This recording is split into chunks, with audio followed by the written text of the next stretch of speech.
3 denuncias por desaparición de muchachas. Una madre que buscaba a su hija. Una mujer que en condiciones lamentables, logró llegar a una estación de policía en el estado de Guanajuato.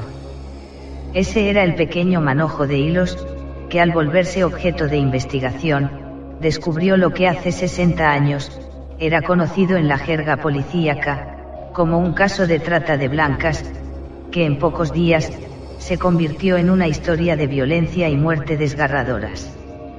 Que indignó a todo el país, porque revelaba no solo la agresión brutal contra muchachas jóvenes, sino que exhibía los peores modos de contubernio y complicidad, entre 3 mujeres de vida criminal, con las autoridades locales que cobraban buenos pesos por no mirar.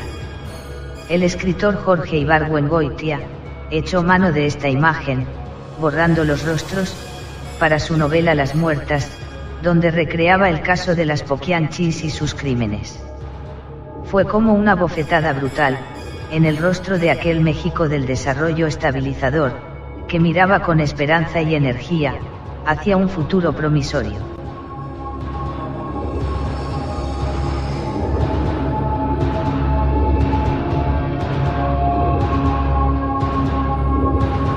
Corrían los primeros días de 1964, cuando desde el estado de Guanajuato, todo el país recibió la noticia de un caso de nota roja electrizante, que parecía una historia que de tan trillada, llamaría poco la atención. Algunas mujeres jóvenes encerradas en un burdel, algunas de ellas arrancadas de su hogar, para forzarlas a entrar en la prostitución.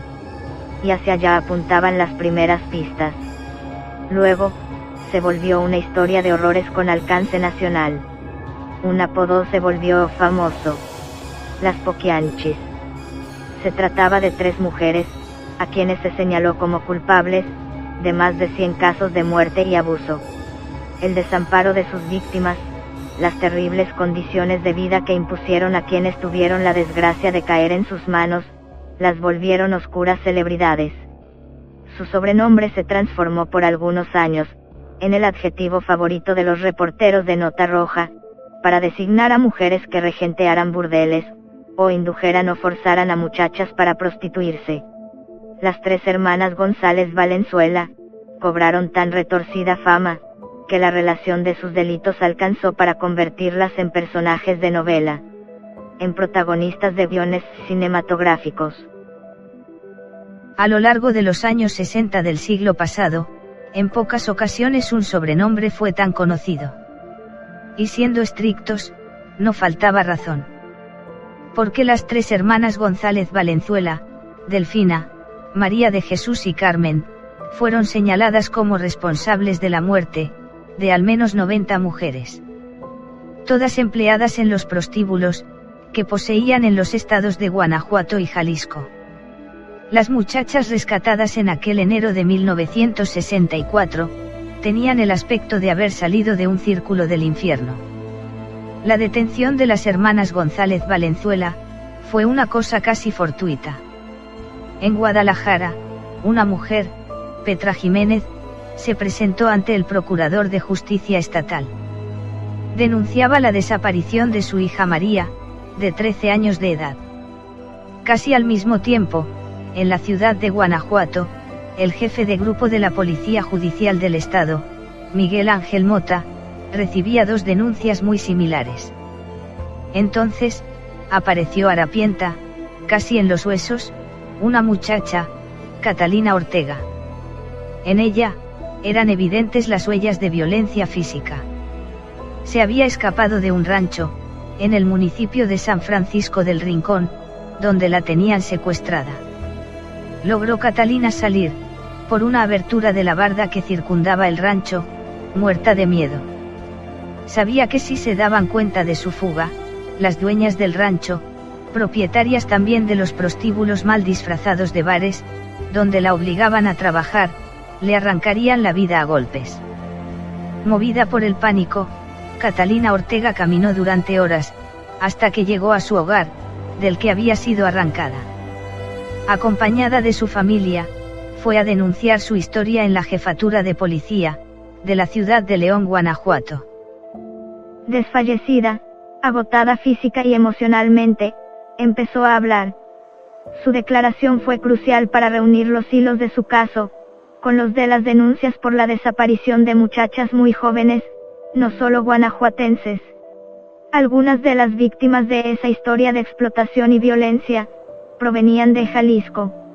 Así, las autoridades calcularon que la desaparición de María Jiménez estaba relacionada con los horrores vividos por Catalina Ortega, quien identificó a las mujeres que la explotaban, a ella y a otras más, como las hermanas González Valenzuela. Pero ellas agregó, todos en San Francisco del Rincón, las conocían como las Poquianchis. Los cuerpos policíacos de las capitales de Guanajuato y Jalisco empezaron a trabajar.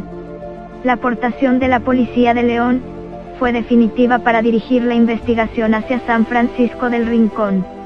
El 12 de enero de 1964, la policía llegó a un rancho, en Loma del Ángel, donde pudieron aprender a dos de las hermanas, a Delfina y María de Jesús. Con ellas, estaban 15 mujeres igual de desnutridas y maltratadas que Catalina Ortega. También encontraron a 2 niños, en condiciones similares. Fue tal el escándalo, que a los 21 días, acosada, una tercera hermana se entregaría, y una cuarta, que afirmaba no tener relación alguna con los negocios criminales de sus hermanas. Pero también fue aprendida. Parecía que al cerrar el rancho, y llevarse a las hermanas González Valenzuela, se terminaba la historia. Pero una de las víctimas, cuando ya se disponían todos a abandonar el lugar, dijo que en uno de los patios del rancho, estaban enterradas muchas mujeres, que también habían sido secuestradas y explotadas por las Poquianchis. El horror empezaba a aflorar. También denunciaron a aquellas mujeres, enflaquecidas y golpeadas, que cada vez que alguna de ellas quedaba embarazada, las hermanas las hacían abortar, y enterraban los fetos en el mismo patio. El caso de las Poquianchis dejó de ser nota roja local. Era algo demasiado grande para que se quedara en los periódicos estatales. Y mientras más hablaban las víctimas rescatadas, más monstruosa se hacía la red de operación de aquellas hermanas. Y más evidente era que no habrían podido medrar sin la complicidad de las autoridades policíacas de San Francisco del Rincón. Las indagaciones de la policía generaron un escándalo que resonó en todo el país. En la Ciudad de México, donde se habían dado los grandes casos de nota roja del siglo, hubo asombro e indignación. Era escandaloso, difícil de creer que una explotación tan primitiva, oscura y violenta, ocurriera en el mismo país, que construía servicios de salud para grandes segmentos de la población, que desarrollaba modernas y amigables unidades habitacionales, como la famosa ciudad de Tlatelolco. Pero lo cierto es que las hermanas González Valenzuela llevaban nada menos que 25 años operando bares y prostíbulos en Guanajuato y Jalisco, con ramificaciones que llegaban incluso al estado de Tamaulipas. Y si aquella trama delictiva no había salido a la luz en tanto tiempo, se debía a que las Poquianchis eran íntimas amigas de la policía local, y de las autoridades municipales, razón por la que habían medrado a lo largo de los años. Aquellos vínculos amistosos se extendían por todo Guanajuato y buena parte de Jalisco. Y como para mantener una importante oferta en sus burdeles, las hermanas González necesitaban de muchas mujeres, sostenían también tratos con hombres dedicados a secuestrar jovencitas, para enrolarlas en los negocios de las Poquianchis. Pero una de las víctimas, cuando ya se disponían todos a abandonar el lugar, dijo que en uno de los patios del rancho, estaban enterradas muchas mujeres, que también habían sido secuestradas y explotadas por las Poquianchis. El horror empezaba a aflorar. También denunciaron a aquellas mujeres, enflaquecidas y golpeadas, que cada vez que alguna de ellas quedaba embarazada, las hermanas las hacían abortar, y enterraban los fetos en el mismo patio. El caso de las Poquianchis dejó de ser nota roja local. Era algo demasiado grande para que se quedara en los periódicos estatales. Y mientras más hablaban las víctimas rescatadas, más monstruosa se hacía la red de operación de aquellas hermanas. y más evidente, era que no habrían podido medrar sin la complicidad de las autoridades policíacas de San Francisco del Rincón. Las indagaciones de la policía generaron un escándalo que resonó en todo el país.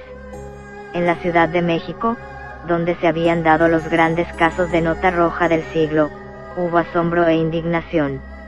Era escandaloso, difícil de creer que una explotación tan primitiva, oscura y violenta, ocurriera en el mismo país, que construía servicios de salud para grandes segmentos de la población.